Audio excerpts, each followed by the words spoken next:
Queridos, nós temos pensado ao longo dessas últimas semanas a respeito dessas características cristãs, pensando em alguns exemplos ou em alguns tipos de pessoas que existem dentro das nossas igrejas.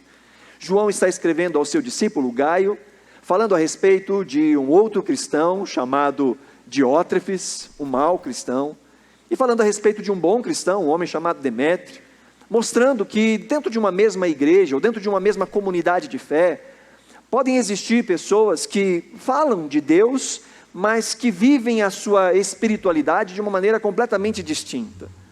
Dizer que amamos a Deus não significa de fato amarmos a Deus. Os nossos atos, as nossas atitudes, as nossas ações e as nossas reações é que testificam de fato de uma fé genuína. A fé não é só aquilo que nós expressamos com a nossa boca. A fé é aquilo que é visto em nós, nas nossas ações e nas nossas reações. Vimos aqui vários exemplos, vimos aqui várias posturas, algumas que são dignas de serem copiadas, outras que devem ser evitadas. E também vimos como a nossa caminhada cristã é influenciada pela caminhada cristã de outras pessoas, seja por exemplos que são positivos ou negativos. E o propósito de nós entendermos isso é que, em primeiro lugar, para nós não nos desanimarmos numa caminhada de fé verdadeira. Porque vamos encontrar pessoas que servem de tropeço e que podem tentar, ou que podem inconscientemente, nos desanimar na caminhada cristã.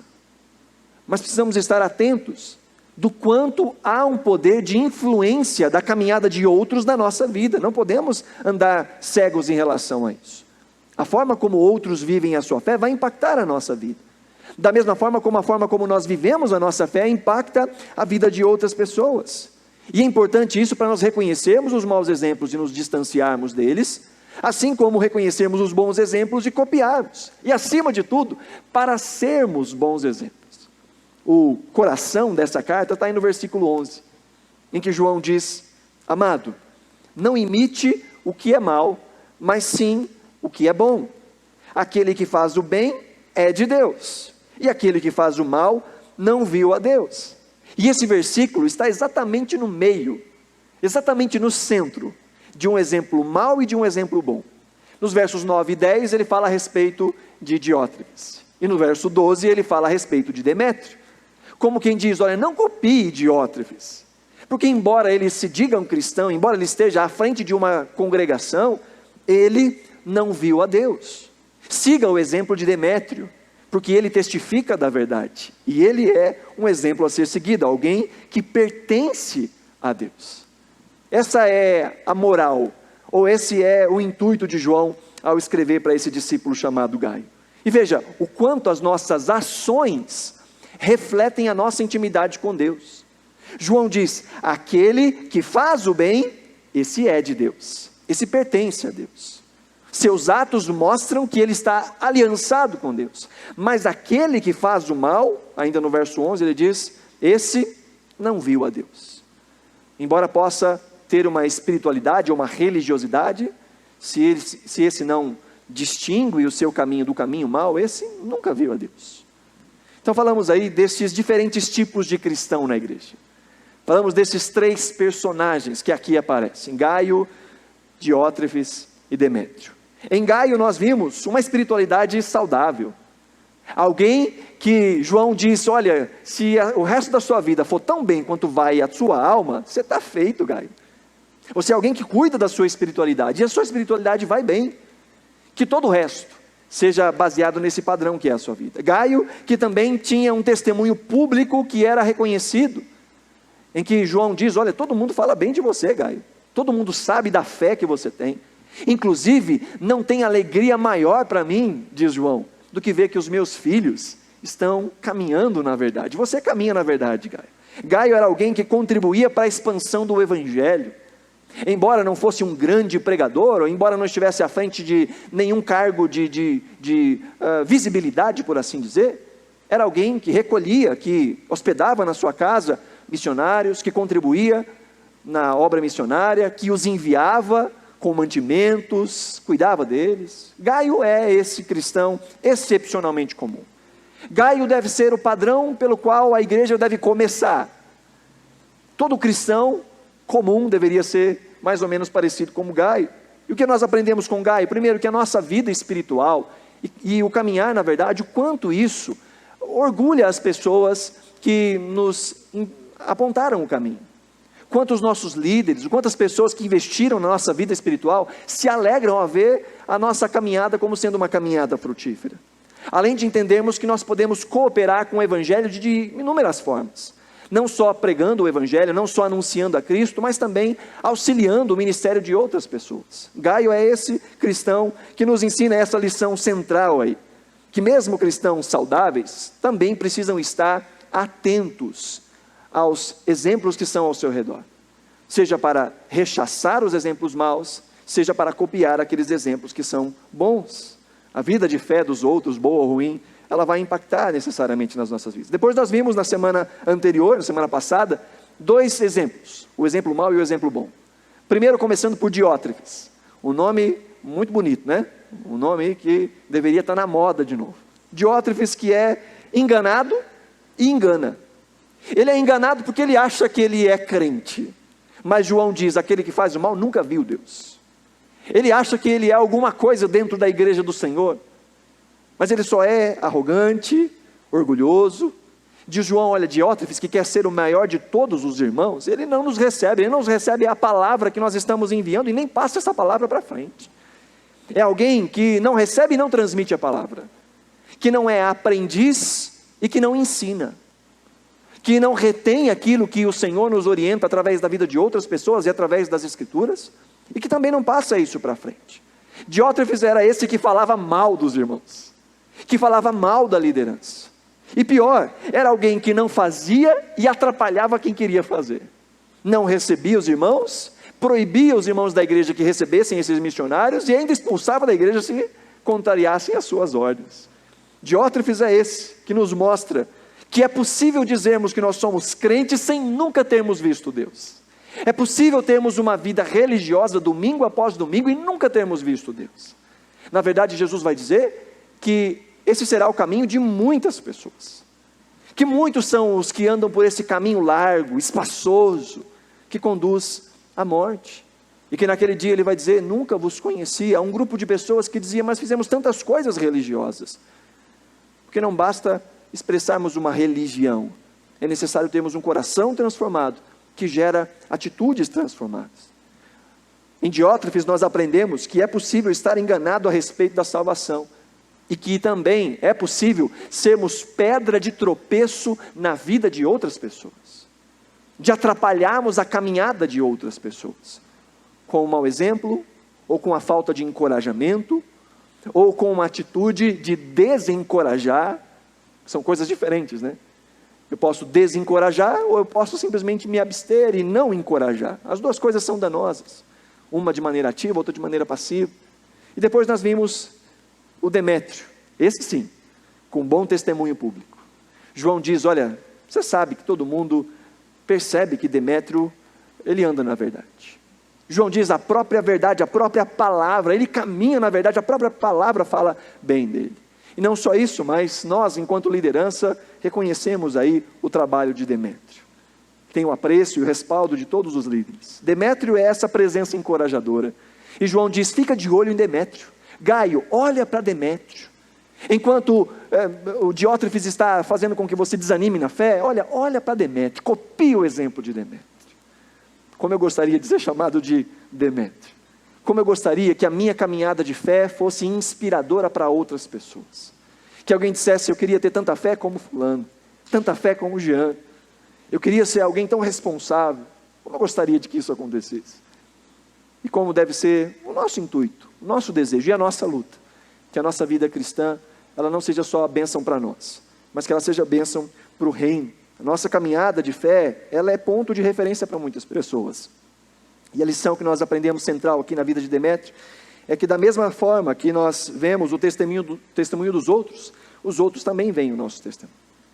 Mas não são só esses 3 personagens que figuram aqui na carta de 3 João. Há um 4º personagem que aparece aqui, que é o próprio apóstolo João. E que tudo isso que nós estamos sabendo, todos esses princípios que nós estamos caminhando, vendo e analisando, só estão acessíveis a nós porque João escreveu a respeito dessas coisas. Para percebermos o quanto as nossas ações, elas expressam o nosso caráter. Porque aqui nós vemos o caráter de João expresso nas suas palavras. A forma como ele escreve, os motivos, o conteúdo da sua carta mostram o caráter de João, que é o caráter de um cristão maduro. João começa dizendo na sua introdução, do presbítero para o amado Gaio. Ele já se coloca nessa posição de alguém que já é mais velho. A palavra presbítero significa isso, ancião. Mais velho, já era mais velho de idade, mas também com experiência na caminhada cristã. E ele diz, eu estou aqui nessa posição de alguém mais maduro. E esse é o alvo de todo cristão, ou deveria ser o alvo de todo cristão. A maturidade, o amadurecimento. A vontade do Senhor, em primeiro lugar, é que nós venhamos a nascer de novo. Mas uma vez que nascemos de novo, agora a vontade do Senhor para aqueles que são novas criaturas, é que nós cresçamos. Ou como diz Paulo, quando eu era menino, eu falava como menino, eu agia como menino, mas quando eu deixei de ser menino, eu deixei de fazer as coisas de menino. Nós somos chamados a crescer. Jesus diz, venham a mim, vocês que estão cansados, sobrecarregados, e eu vos aliviarei. Mas não para por aí. Tomem sobre vocês o meu fardo, aprendam de mim, que eu sou manso e humilde de coração, e vocês encontrarão descanso para as vossas almas. O autor aos Hebreus fica tiririca da vida, ao escrever para aquela igreja, que ele diz, olha, embora já fosse hora de vocês serem maduros, mestres, líderes, eu preciso outra vez falar com vocês a respeito dos princípios elementares da fé. É esperado que todo cristão cresça e amadureça. Isso fala um pouco do nosso tempo na presença do Senhor, o nosso tempo de conhecimento das Escrituras, mas fala muito mais da nossa intencionalidade. Há muitos que adultecem sem amadurecer. Há muitos que passam anos sentados nos bancos, mas continuam com os mesmos defeitos de caráter, problemas de caráter, com as mesmas cascas que sempre tiveram, que caminharam ao longo de anos, às vezes ao longo de décadas, mas que o seu coração irado nunca foi tratado, a sua inveja nunca foi tratada, a sua omissão no serviço ao reino nunca foi tratada, o seu abençoar a vida de outras pessoas nunca foi exercitado, porque não basta passar tempo, é necessário que nós tenhamos intencionalidade nisso tudo. João é esse crente maduro, que escreve esta carta que pelos teólogos é a última carta do Novo Testamento. Embora não esteja aí na sequência, a última vai ser o livro do Apocalipse, mas em ordem de cronologia, essa carta foi escrita após Apocalipse. Essa é a última carta que nós teríamos no Novo Testamento, se estivesse disposto de maneira cronológica. João já está com mais de 90 anos.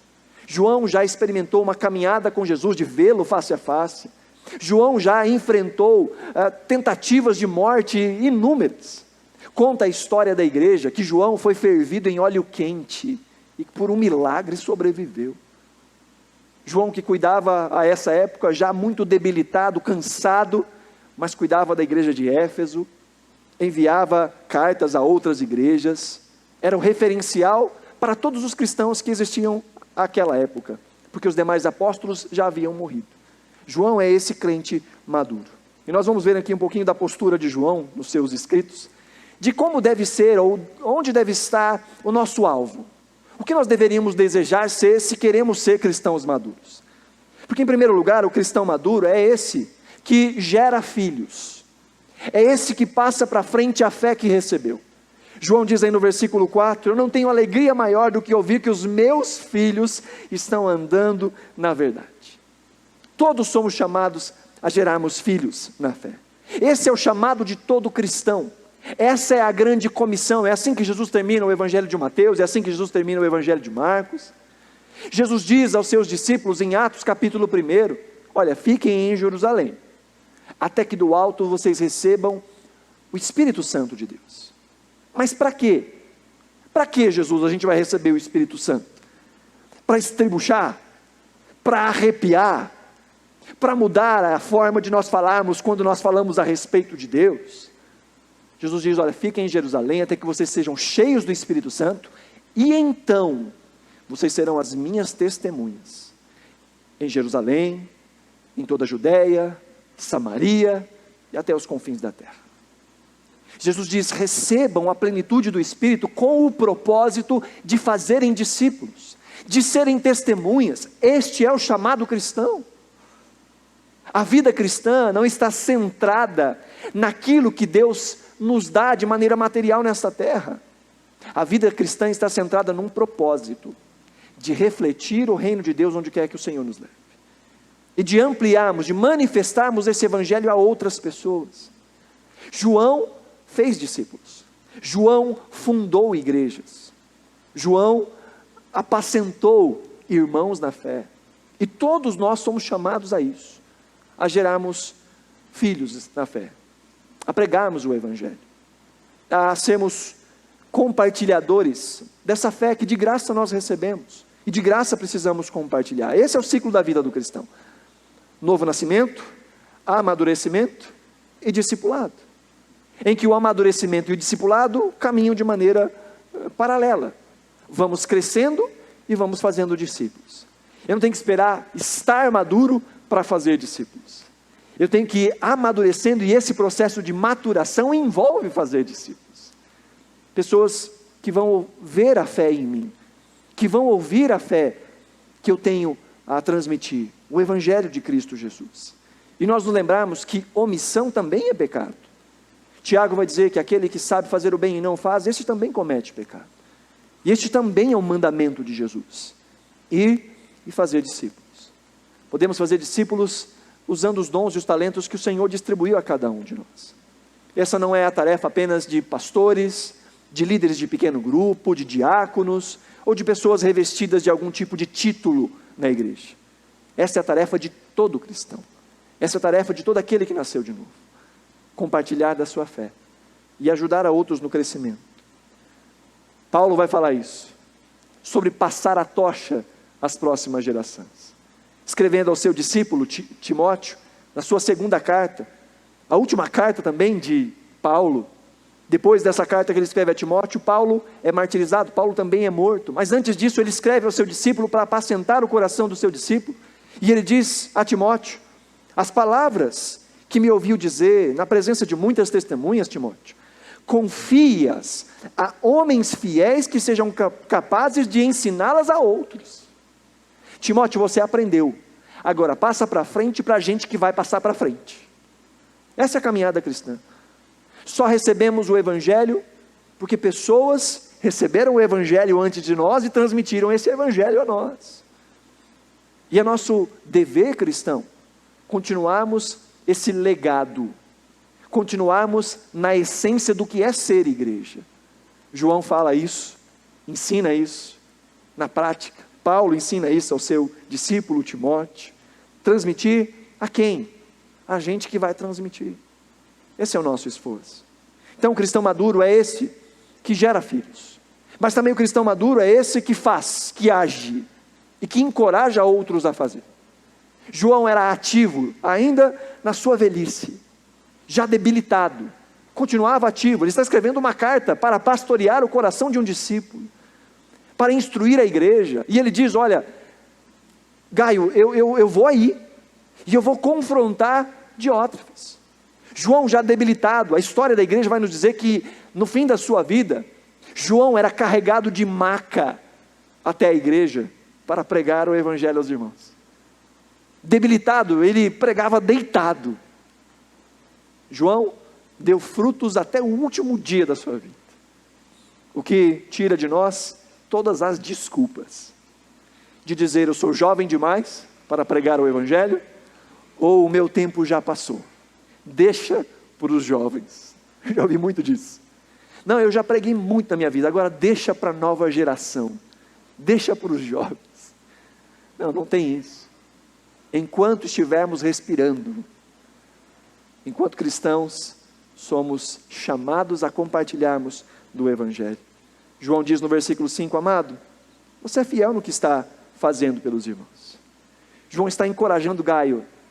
João está dizendo: Gaio, você está sendo muito fiel, não desanime, aquilo que você está fazendo tem valor. E como é que João encoraja? Primeiro, João encorajou enviando ajuda, enviou essa carta. A impossibilidade da presença de João foi suprida por uma carta, por uma mensagem. Ele diz, eu ainda não consigo estar aí, mas já vai aí algumas orientações. João termina aqui, como nós vimos, dizendo, olha, tem mais coisas que eu gostaria de falar, mas eu não quero fazer isso com papel, com tinta, não. Eu quero ir aí. E aí já tem mais uma aplicação para nós. Tem certas coisas que a gente não resolve por WhatsApp, que a gente não resolve por e-mail, tem certas coisas que é olho no olho. Tem certas coisas que é na presença. E João está dizendo isso para Gaio. Gaio, tem mais coisas, mas essas coisas a gente precisa tomar um café. A gente precisa partilhar aí de uma mesa. Vida cristã precisa disso. Não é só um distanciamento, uma instrução que a gente aprende pela internet, um livro que a gente lê, não, a gente precisa de gente caminhando com a gente, olhando nos nossos olhos. E João então, agora impossibilitado ainda de estar com Gaio, envia uma carta para que ele possa suprir ou substituir essa ausência momentânea. Mas também ele envia um representante, quando ele diz, Gaio, copie Demétrio, porque Demétrio foi enviado por João. Muito provavelmente Demétrio é o portador dessa carta que chega até Gaio. Então João diz, olha, eu ainda não posso ir, mas eu estou mandando alguém. Tem alguém que pode te ajudar, apontar para outros referenciais, porque sabia que assim a gente também ajuda? Tem coisas que nós não sabemos fazer. Tem coisas que fogem à nossa experiência, mas há uma forma de nós ajudarmos quando nós apontamos para alguém que pode ajudar no nosso lugar. Eu lembro de uma vez em que aconselhavam uma família, estavam assim numa profunda pindaíba financeira, mas assim enrolados de um jeito que não sabiam para onde ir. Eu dei alguns conselhos cristãos, eu falei assim, olha, mas eu acho que vocês precisam de uma ajuda profissional. E havia na nossa igreja, lá em Capanema, um irmão que era responsável pela área financeira de uma das grandes multinacionais aí do Brasil. E eu falei, olha, eu tenho um amigo da nossa igreja, e eu vou levar ele lá na sua casa. E nós vamos sentar e você vai abrir as suas contas. Você vai dizer quanto você ganha, você vai dizer onde você gasta, com o que você gasta, e nós vamos fazer um plano de saída financeira. Eu não sei fazer isso, mas ele sabe. E juntos nós sentamos naquela sala, nós conversamos, nós pensamos em saídas, e aquele irmão até hoje diz, olha, sou grato ao Senhor por aquele encontro lá em casa. Algo que eu não podia fazer, algo que eu não sabia fazer, mas que havia alguém que podia, e que eu conhecia, que eu sabia. Quantas vezes, queridos, a gente não sabe o que dizer, mas a gente pode dizer, olha, eu conheço alguém que pode te ajudar. Às vezes os nossos recursos, as nossas falas são limitadas, e é bom nós aprendermos isso, de entendermos que há coisas que fogem à nossa capacidade, e dizer, olha, eu não consigo entrar aí, eu não consigo resolver essa situação, mas vamos tentar uma outra pessoa. Posso compartilhar esse seu problema com uma outra pessoa que eu acho que pode te ajudar? Existem problemas que são de ordem fisiológica e que precisam ser corridos no médico. Existem problemas que são de ordem psicológica e que às vezes é necessário a intervenção de um psicólogo. Existem desordens que são distúrbios hormonais no cérebro que causam depressão, que causam apatia, e que embora orar vai nos ajudar, ouvir um conselho vai ajudar, mas às vezes é necessário algum tipo de medicamento que vai regular isso, que é um distúrbio bioquímico. Precisamos entender isso, queridos. Vivemos num tempo em que distúrbios de alma geralmente são chamados de demônios. E sim, existem demônios que podem atuar na nossa vida e causar distúrbios emocionais, mas nem tudo é o capeta. Existem certas coisas que são o defeito de fábrica, o pecado que entrou nesse mundo, e da mesma forma como os nossos corpos vão se desgastando, a nossa mente precisa ser renovada, exercitada, para nos vermos livres dos males de mente, de coração, de sentimentos.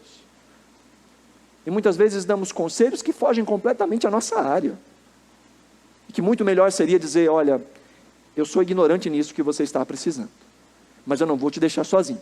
Eu vou te pegar pela mão e vou te levar para conversar com uma pessoa que eu sei que pode te ajudar. Agora, cuidado, tá? Cuidado, para não usar isso como desculpa para a terceirização da sua responsabilidade cristã. Ah, eu não sei pregar, então eu vou levar lá para a minha igreja, para o meu pastor pregar para essa pessoa. Não, testemunhe dentro da sua capacidade. É bom chamarmos outras pessoas para ajudarmos, mas não terceirize a sua responsabilidade dizendo isso aqui é papel de outro simplesmente. Cuidado. Entenda as suas limitações e peça ajuda nesse processo. João está fazendo isso. João não podia estar presente naquele momento, mas ele mandou alguém que podia estar e que podia ajudar a Gaio ali. Além disso, ele ofereceu essa ajuda, ele encorajou, ele mandou essa carta, ele mandou um representante, mas ele expressou também os seus sentimentos, de maneira sincera, demonstrando amor. Ele chama Gaio de aquele que eu amo, amado, ao meu amado discípulo. Porque existem momentos que nós estamos tão baixos, queridos, estão com o coração tão quebrado, que nós precisamos de alguém dizendo, olha, eu estou com você não está sozinho. Gaio estava nessa situação onde o líder da sua igreja estava expulsando os irmãos que eram generosos na obra missionária, e Gaio era generoso. É possível que o próprio Gaio já tinha sido expulso dessa igreja, talvez esteja triste, dizendo, poxa, mas estou fazendo as coisas certas. Você já teve essa sensação em algum momento? Dizer, gente, eu estou tentando fazer o melhor que eu posso, e parece que não está dando certo. Quanto mais eu oro, parece que mais assombração me aparece, eu estou desanimando. Eu tento fazer o melhor, mas parece que em casa não está dando certo. Eu tento fazer o melhor, mas parece que no meu trabalho as coisas só estão piorando. E aí vai acontecendo o desânimo. E é nessas horas que nós precisamos de gente que diz, olha, nós estamos juntos. Eu estou com você. Você é um discípulo amado. Você é amado pelo Senhor. Você é alguém precioso. Queridos, e isso é tão necessário na igreja de Cristo. Por isso que os relacionamentos são tão necessários. Para quando a gente olha para alguém e fala assim, você não está no seu normal. Eu estou vendo nos seus olhos que você não está bem. Talvez você não queira falar o que está acontecendo, mas saiba, você não está sozinho. Eu vou orar por você. Se você não quer abrir o seu coração para eu tentar te ajudar com algum conselho, mas saiba, eu vou estar orando por você. Isso energiza. Isso traz alegria ao coração. E João é esse que demonstra o seu sentimento. João é esse que fala assim, que fé é essa que você tem, Gaio? Eu fico tão feliz de ver a sua caminhada, Gaio. Imagina, o Gaio devia estar lá todo quebradinho, coitado. E João fala assim, que fé, Gaio, que fé. Não tem alegria maior para olhar a sua caminhada de fé. Ele é alguém que diz aí no versículo 15, se você está com a Bíblia aberta, ele diz, os amigos daqui enviam saudações. Gaio, você não está sozinho, você tem amigos aqui, que lembram de você.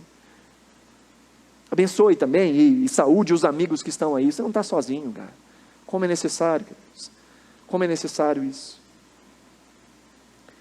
Lembrarmos que nós não caminhamos sozinhos. Ele fala de amigos que estão com João, amigos que estão com Gaio. Apesar dos momentos maus, saiba que você não está caminhando sozinho nessa caminhada cristã. E ainda ele fala de uma pessoalidade. Isso aqui é tão importante. Ele diz, Gaio, saúde os amigos daí, um por um.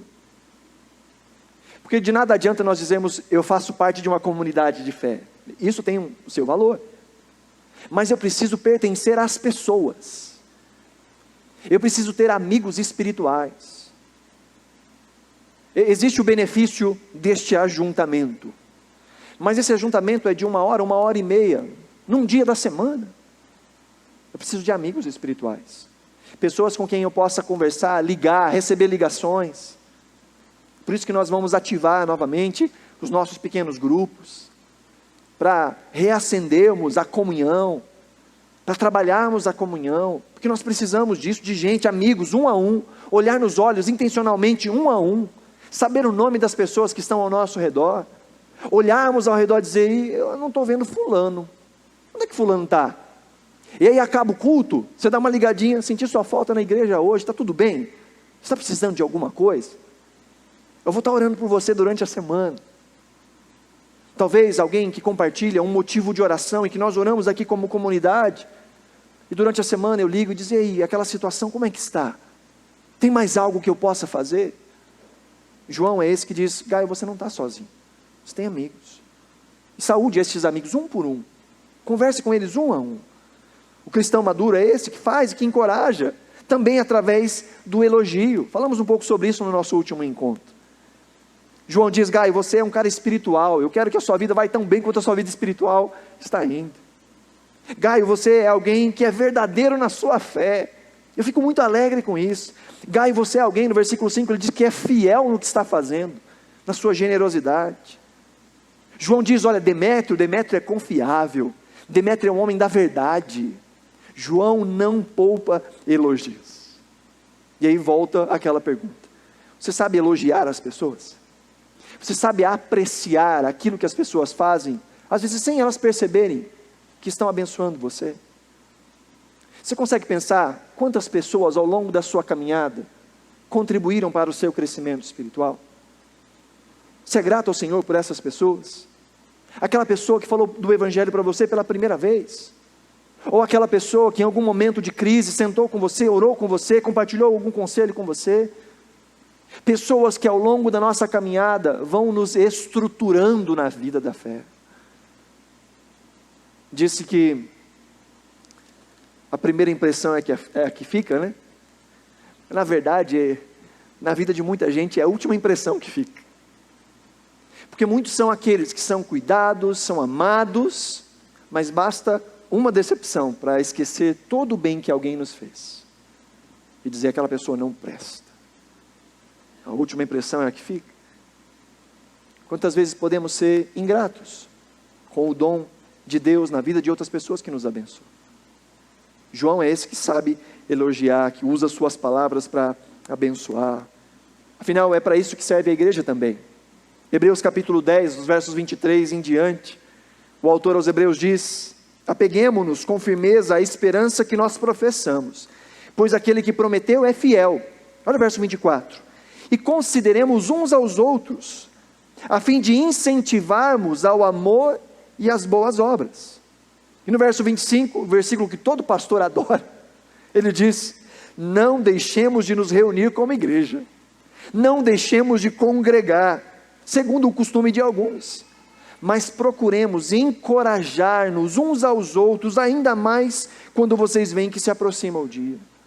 Um dos motivos pelos quais nós somos comunidade de fé é para que nós possamos trocar esse calor, é para que nós possamos nos incentivar, é para que nós possamos nos encorajar, sermos encorajados e sermos encorajadores. E esses são temas que eu sei que quando a gente fala de temas como esse, ou temas como perdão, ou temas como cuidado, ou temas como amor, muitas pessoas pensam assim: eu queria tanto ser amado assim, eu queria tanto ser cuidado assim, eu queria tanto ser incentivado assim, eu queria tanto ter amigos que me incentivassem, que me encorajassem. Mas poucas são as vezes que a gente para pensar: será que eu sou esse? Será que eu sou esse que libera perdão, esse que incentiva, esse que encoraja? Será que eu sou esse tipo de amigo? Assim como eu gostaria muito que se aproximassem de mim pessoas que vivessem por esses parâmetros, será que eu intencionalmente me aproximo de pessoas para fazer isso?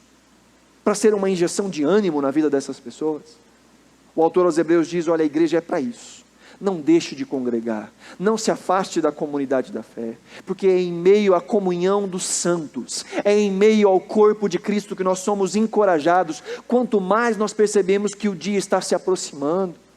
E como nós percebemos que o dia está se aproximando? O dia da vinda de Cristo. Jesus diz no sermão escatológico que naqueles últimos dias haveriam guerras e rumores de guerras. O amor de muitos esfriaria. Haveriam terremotos, maremotos.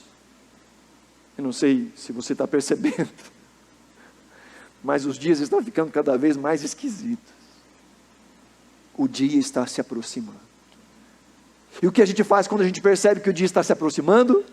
A gente fica cultuando em casa mesmo, só no celular. A gente vai bater o cartão uma vez no mês lá na igreja, no dia da ceia de preferência. Não.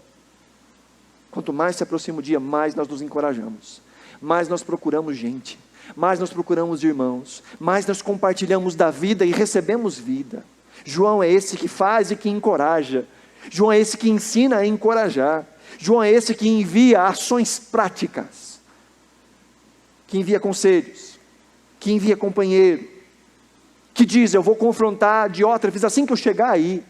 João é esse que dá aquilo que Gaio está precisando.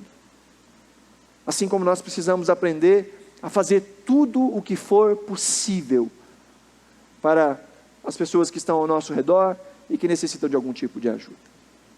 O que João podia fazer, conseguia fazer, era enviar conselhos e enviar alguém. Às vezes as pessoas que estão ao nosso redor precisam de uma ação prática. Precisam às vezes que alguém com coração generoso, diz: olha, eu vou te ajudar. Vou te ajudar a preparar um currículo. Eu vou te ajudar, eu vou pagar essa conta para você, para deixar o negócio um pouco mais suave. Olha, eu sei que você está passando por dias difíceis. Você está internado em casa, nesses dias de Covid, né? Olha, eu vou deixar a coisa um pouquinho mais suave para você. Vou te levar aí um bolinho, vou te levar um mimo, vou orar por você. Tem algo que eu possa fazer para te ajudar? Queridos, como é necessário isso? Nós estendemos as mãos. João é esse que faz com aquilo que um cristão maduro deve fazer. Ele estende a mão com ações práticas. E por último, João é esse que confronta, que aponta o erro. Ele diz no versículo 10, se eu for aí, chamarei a atenção de idiotas. É alguém que sabe criticar, é alguém que sabe apontar o erro, é alguém que sabe dizer: isso não deveria estar aí. Veja, nós vemos nas Escrituras muitas repreensões assim. Há um texto em Gálatas que eu acho muito interessante, em que Paulo está contando aos Gálatas de um momento em que ele repreendeu Pedro. Lembra dessa história? Pedro estava lá entre os cristãos que não eram de origem judaica, os gentios, e estava ali conversando com eles, vivendo com eles, de maneira amistosa. De repente vem uma caravana de cristãos que antigamente eram judeus, e aí ele já mudou de lado e começou a defender aquilo que os judeus defendem. E em Gálatas Paulo fala: eu tive que repreender publicamente o Pedrão. Veja, 2 apóstolos. Porque não importa, queridos, o tempo da nossa caminhada, sempre vamos precisar de alguém com autoridade na nossa vida para dizer: olha, isso não é algo que você deveria estar fazendo. Nós precisamos abrir a nossa vida para isso. Aquele que caminha sozinho vai cair. Aquele que não dá abertura a outras pessoas para dizer: você está errado, vai cair. O grande problema de nós estarmos ouvindo só aquilo que a gente quer ouvir, é porque nós sempre vamos buscar coisas que agradem o nosso coração. Mas muitas vezes o que nós precisamos é de alguém que nos desafie, que nos confronte. Jesus fazia isso. Jesus expunha a hipocrisia dos fariseus. Mas também Jesus, o mesmo que disse para Pedro: Pedro, bem-aventurado é você. É o mesmo Jesus que, quando Pedro fala uma baboseira, diz: para trás de mim, Satanás. É necessário aprender a repreender. E nesse mundo do mimimi, nesse mundo do floco de neve, em que as pessoas armam um beiço, em que as pessoas dizem: não me ama, nessa cultura em que todos querem ser acariciados, perdem grandes oportunidades de crescimento. Afinal, o sábio Salomão diz em Provérbios capítulo 27, versos 5 e 6, melhor é a repreensão feita abertamente do que o amor oculto. Quem fere por amor mostra lealdade, mas o inimigo multiplica beijos. O inimigo é esse que fala: não, está tudo certo, está tudo bem. O amigo mesmo é aquele que por vezes diz: está errado, e se você continuar nesse caminho, você vai se arrebentar. E não adianta orar, não adianta pedir para Deus mudar, porque quem tem que mudar é você. O verdadeiro amigo faz isso. Não adianta fazer campanha, não adianta. O que você precisa é tomar vergonha na cara e parar de fazer isso que você está fazendo.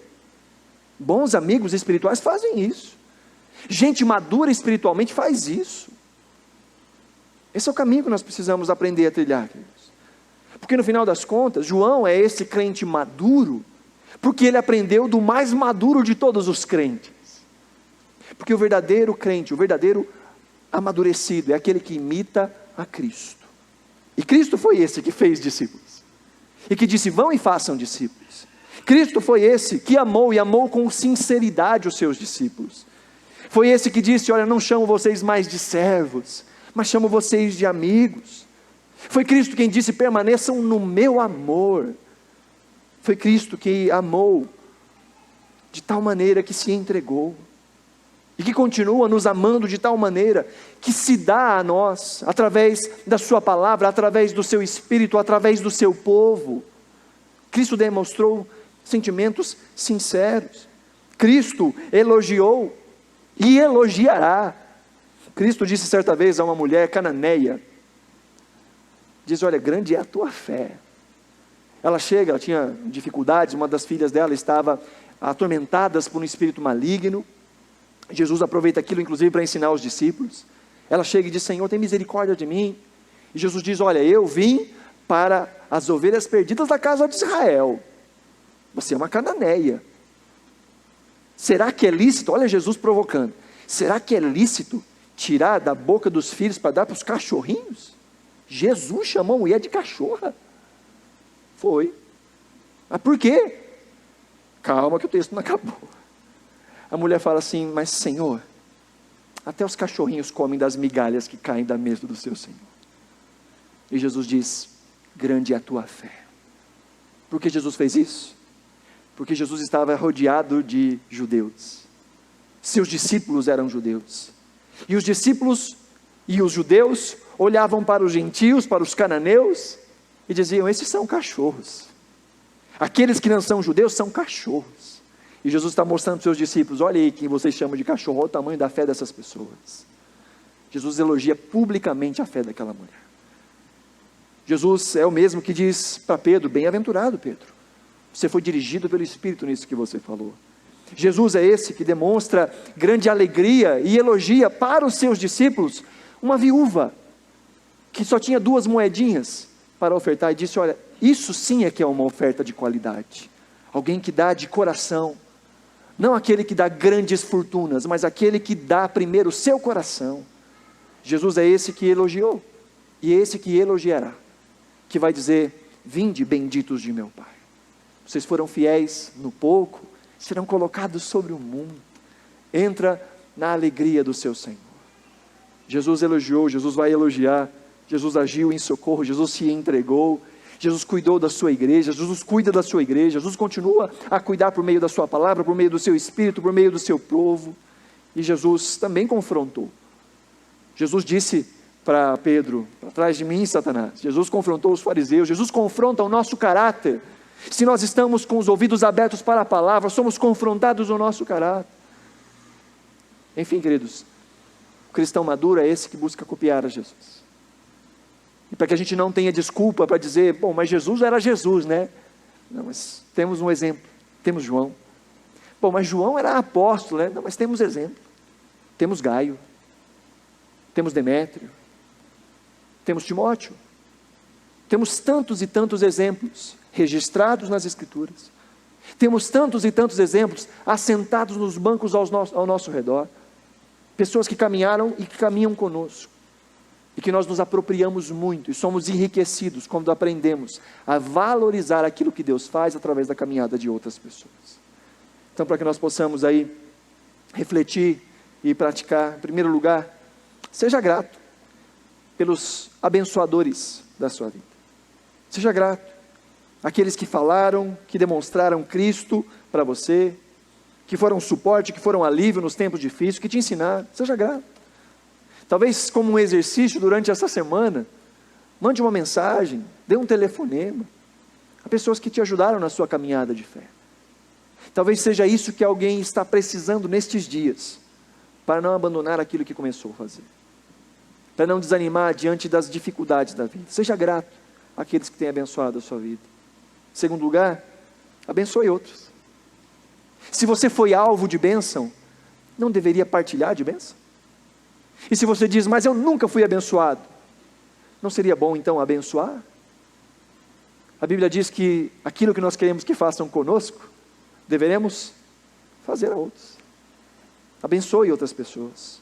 Faz parte dessa nossa nova identidade, nós sermos abençoadores. Essa graça que nós recebemos, nós devemos compartilhar. Essa é a comissão de Cristo aos seus discípulos. Fazer discípulos, gerar filhos na fé. E por último, envolva-se com a sua comunidade, um a um. Envolva-se com a sua igreja, mas envolva-se com pessoas. A comunidade da fé é esse ambiente de partilha, para abençoar e para ser abençoado. Que nós sempre precisamos receber, mas nós também sempre precisamos compartilhar. Ame a sua igreja, a igreja no sentido de grupo de pessoas, mas também faça amigos, de maneira individual, gente que te conhece, que sabe o seu nome. gente que conhece os seus problemas, gente com quem você possa partilhar, gente a quem você dá a autoridade para dizer: olha, se eu pisar na bola, me fala. Se eu estiver caminhando para longe do Senhor, me fala. Eu estou disposto a ouvir. Nós queremos ser igreja. Nós queremos trabalhar para sermos essa comunidade da partilha, da entrega. Em que a entrega não acontece só com pessoas revestidas de autoridade que sobem a uma plataforma, mas a partilha que acontece no dia a dia, a partilha que acontece no cafezinho da tarde, no compartilhar de um bolo, de um suco, ou de um telefonema, um WhatsApp, mas aprendendo com o João que existem certas coisas que não se faz com papel e tinta. Existem certas coisas que precisa olho no olho, tempo. Não caminhe sozinho, você vai morrer espiritualmente. Não caminhe sozinho, se doe e receba da graça de Deus através de pessoas. Amém? Se você puder, coloque-se de pé, nós vamos orar.